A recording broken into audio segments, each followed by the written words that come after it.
Hello, ഇതെൻ്റെ recipe അല്ല കേട്ടോ. എൻ്റെ ഹസ്ബൻഡ് ഫേസ്ബുക്കിൽ കണ്ടിട്ട് എനിക്ക് അയച്ചതാണ് കേട്ടോ. ഇതൊന്ന് ചെയ്ത് നോക്കുമെന്ന്. അപ്പോഴേക്കും ഞാൻ പറഞ്ഞു ഓക്കെ ചെയ്യാലോ.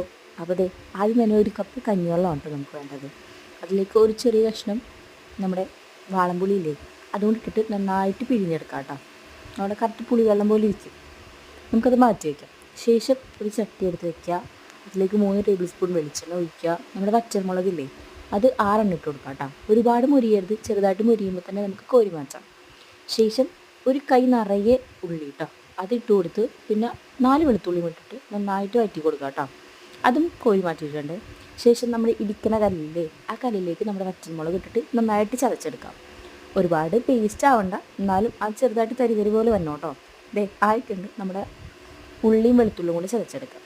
ഇത് നമുക്ക് എന്നിട്ടൊരു ബൗളിലേക്ക് മാറ്റാം കേട്ടോ. മിക്സിയിൽ ചതച്ച് കഴിഞ്ഞാൽ ഭയങ്കരമായിട്ട് ചതഞ്ഞു പോകും വിചാരിച്ചിട്ടാണ് കേട്ടോ, പേസ്റ്റ് ആവും വിചാരിച്ചിട്ടാണ് ചതക്കാത്ത. ഒരു 1/2 ടേബിൾ സ്പൂൺ ഉപ്പും കൂടി ഇട്ടിട്ട് ചതച്ചെടുത്തിട്ട് ഒരു ബൗളിലേക്ക് മാറ്റിയിട്ടുണ്ട്. അതിനുശേഷം നമ്മുടെ പുളിവെള്ളം അതും കൂടി പിഴിഞ്ഞ് ഒഴിച്ചിട്ടുണ്ട്. ഉപ്പ് കുറവാണെങ്കിൽ ഉപ്പിട്ട് നോക്കാം കേട്ടോ. ഞാൻ അതിനകത്ത് ബാക്കി ഉണ്ടായിരുന്ന വെളിച്ചെണ്ണയും കൂടി ഒന്ന് ഒഴിച്ചിട്ടുണ്ട് കേട്ടോ. ഇതിന് പേരില്ല, പക്ഷേ കറി അടിപൊളിയാണ് കേട്ടോ. നിങ്ങൾക്ക് എന്ത് പേര് വേണമെങ്കിലും ഇടാം കേട്ടോ. അടിപൊളി കറി ഞാൻ ട്രൈ ചെയ്ത് നോക്കൂ കേട്ടോ.